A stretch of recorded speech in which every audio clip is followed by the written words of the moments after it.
What's up, tribe? How you guys doing? Go ahead and hit that subscribe button. I hope you like this video. This is your review for Love and Hip Hop Atlanta. What season? Season 10, episode 7. So we start this episode off. We are at Spice's single release party.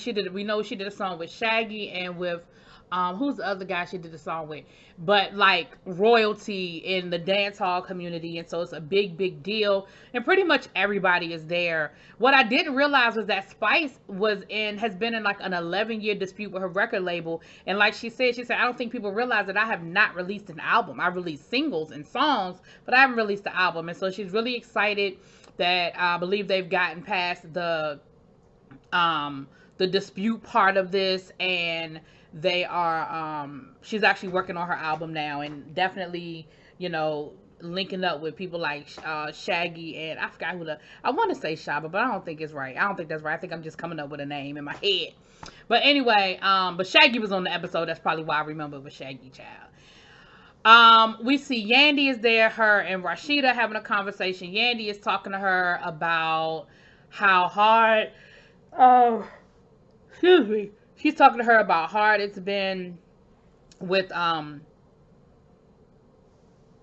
her foster child,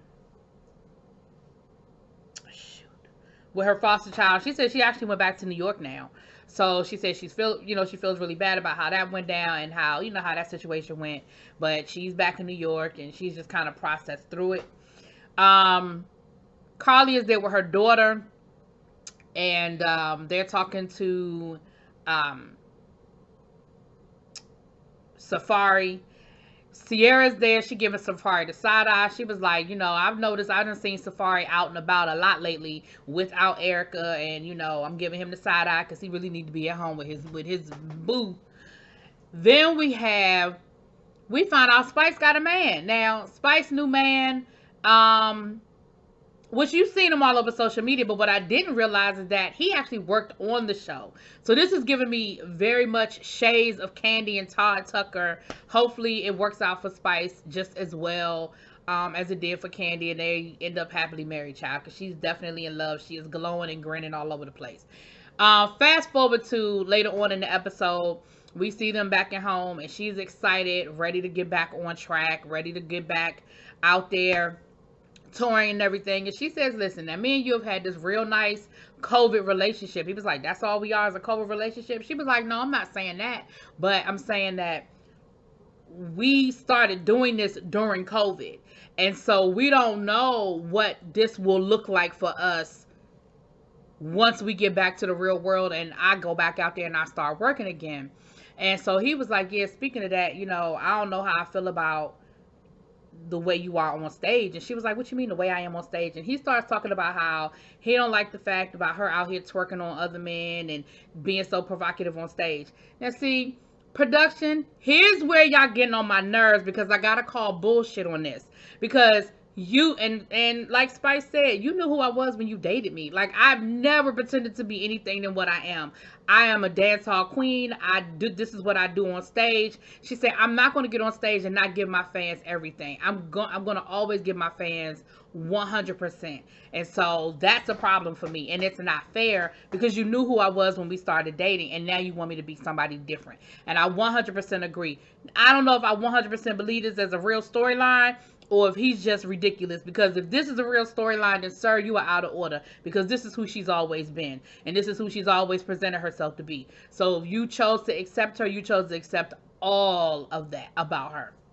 Anyway, then we meet up with Amaretta the Great. She is down to the cemetery visiting her father's grave. She said, listen, he is my guardian angel. He was murdered when she was very young.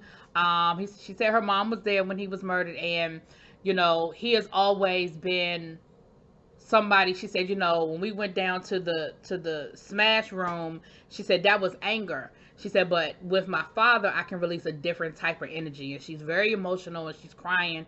Now her sister Khadijah is there, and she said her and Khadijah were able to talk things through, and they were able to kind of come to a happy medium. She said, but her and her mom still are not on the same page. And she said that and Khadijah was like, listen, would you please consider giving this one last chance to talk to mom. Like, could you really please, I really want to see y'all work this out. She loves you and you love her. And, she's always been there for us when your father was killed. She tried her best to, fill that void. And, she ain't always make the best decisions, but nothing was done with malice. So she's like, yeah, she agreed, okay, cool. I'll go see them. I'll go talk to her. Later on in the episode, we see them talking, and they had, it was real anticlimactic because this whole time, her mother was like, I ain't gonna admit to nothing. I didn't do nothing. I was a great mother. I don't know what you're talking about. But then they have this conversation, and she was like, Khadijah told me you went to your father's grave, and I love you, and I would never want to hurt you. And she said, I just want to sincerely apologize if I ever did anything to hurt you, or you felt like I was never there for you as a mother. I just really, really want to sincerely apologize. And Amaretta was like, that's all I ever wanted. And I was like, really? Like, that felt like a season finale conversation. Because I was just like, that was way too easy. That was way too, girl, I know I've been fighting with you the last 3 episodes about that I never did nothing bad to you, but my bad, girl, my bad. Anyway. So then we have Safari, Scrap, and BK. Why are you here, BK? Why are you here? But the 3 of them are having their whole women ain't shit conversation. BK talking about Sierra, how he dodged the bullet and she took his ring and went and bought jewelry with it. Safari is talking about how things with Erica are just bad again. They were good for a while, but they just bad again. And he shows them video of Erica throwing vases and stuff all over the house and at his door. And he said, I just don't do the physical. He said, I don't do no whole bunch of arguing, and I can't do the physical. When it gets like that, I just gotta walk away.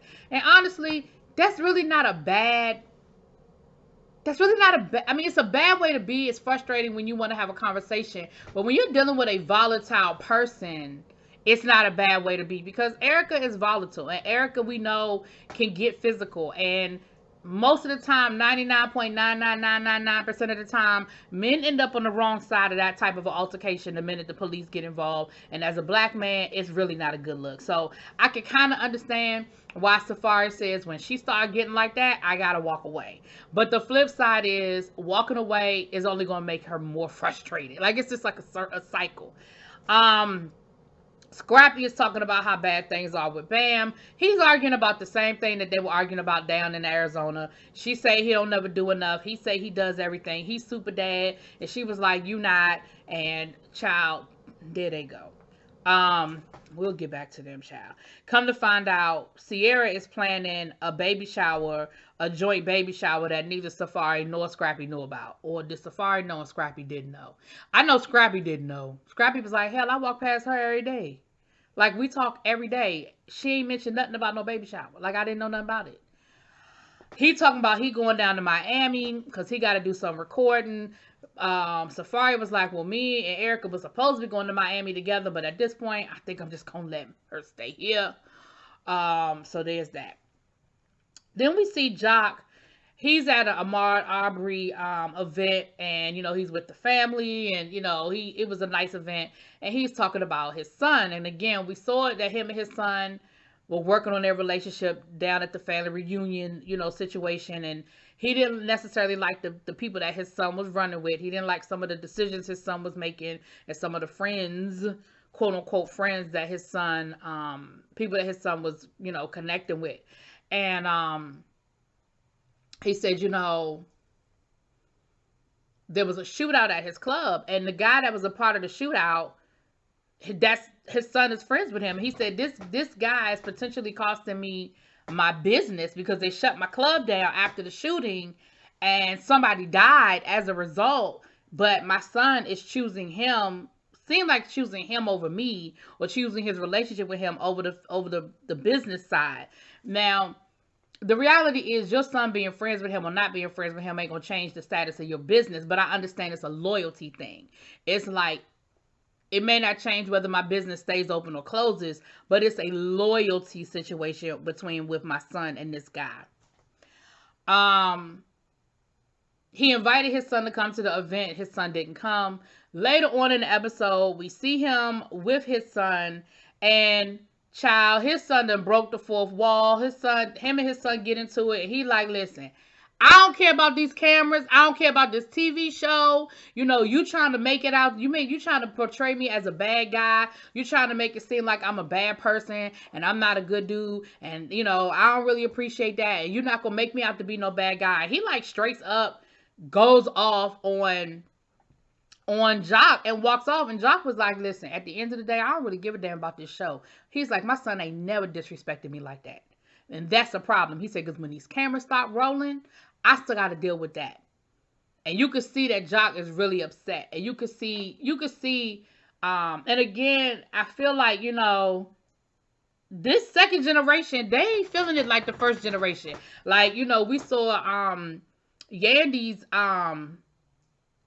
foster daughter, we saw her doing the same thing. Like, listen, you wouldn't be doing this if the cameras weren't here. Like, you wouldn't be, so they ain't really feeling this whole reality TV thing the same way as their parents are. I feel like their parents are trying to bring them in, usher them in, and they ain't feeling it, honey. Whenever they break the fourth wall, it's serious, child. So we have a scene with Sierra, Erica, and Bambi, and we're kind of getting the other side of the situation. We're getting the Bambi, Erica side of the marriage and how bad things are. And Bambi was like, basically, she done told Scrap that she want a divorce. She was like, at this point, if I'm doing everything myself and I'm taking care of everything myself, then why the hell am I even married? She said, he talking about going down to Miami. The doctor then said that I can't pick up the kids and I can't, carry certain weights. And you're going to go to Miami and, go to the studio when you got a studio right here. Like, you can record in the basement. Like, you don't have to go to Miami to do any of this. And then, of course, Erica's saying the same thing about Safari, how he's just checked out and he's just not there. Things were getting better, but they're worse again. And yada, yada, yada, boo, da, boo, da, boo, right? We hear the same thing. So then we have this scene with Scrappy and Bambi down to Bambi's store.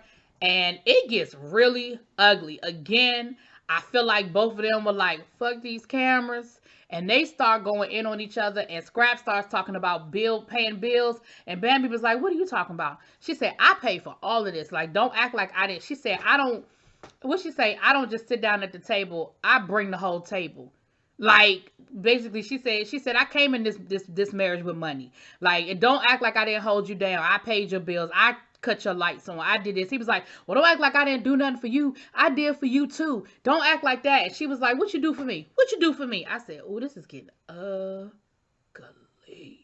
Because they were straight up going back and forth. And he said, listen, when I'm going to Miami, that's what my record label is. Like, I have to work. I'm going down there to work. When I go to the club, I'm walking through the club. I'm doing walkthroughs. I need to be seen. Like, that's all part of the music business. And you know that. Like, that's what I'm doing. She was like, but when you coming home all hours of the night, smoking and drinking, high, drunk, and the babies are getting up, I'm still getting up. Like, you're not helping me. You're not doing anything for me. Like, I'm still getting up in the middle of the night making bottles. I'm still taking care of the baby. She said, just because he come and get the kids and put them on his Insta story and play with them for a couple of hours, now all of a sudden he's the best dad in the world. And that's not even what the reality is of what's going on day to day in our house. So, baby, it got nasty and he ended up leaving. He was like, listen, I'm walking away from this because this is getting really out of control. And he was like, now she just capping. But I feel like she probably won't cap it. Because, all of that was said beforehand. I mean, Shay said the same thing about Scrap. Hell, Erica said the same thing about Scrap as far as paying his bills and stuff like that. So, I don't know. It's not cute. It wasn't cute. So, then we get to this bullshit baby shower. And I say it's a bullshit baby shower because, first of all, the one and only person that one day that would have always been there, where was Mama D? Ain't no way in hell that Mama D wouldn't have been at a baby shower for her new prince or princess, okay? Wasn't no Mama D, it wasn't no real baby shower. But anyway, Erica's there, and of course, Safari is there, and Scrap is there, and they're talking to Mendices and Kirk Frost.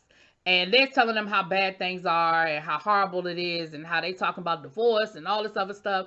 And of course, Mendices and Frost are like, nah, come on, like, don't let it get like that. Like, it's not, everything isn't so easy. Everything isn't, perfect. But don't let it get yourself, don't let yourself go there, y'all got to work through this. And they going to always be sunny days. And they was just like, hell nah.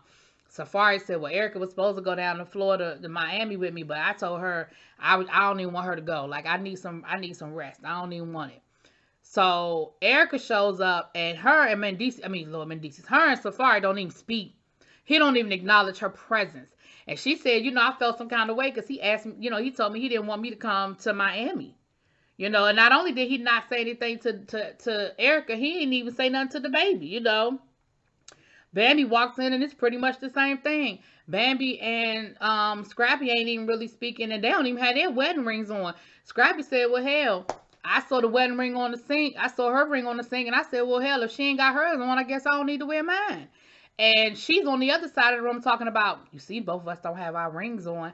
I'm like, Lord, if it were two sides of the same story, this episode should have been called Two Sides of the Same Story, because you definitely are seeing their point of view and you seeing the female and the male point of view all at the same time. So then Erica is over there and she talking, and of course she talking her smack because she's mad. And she's, in her feelings about the fact that Safari don't want her to go to Miami. This was supposed to be a trip. They were going to go together. And now he don't want her to go. And she's in her feelings about it. He was like, see, there she go over there talking. So you know what? I'm going to go ahead and leave so that I don't say something that I can't take back. And he actually physically leaves the baby shower.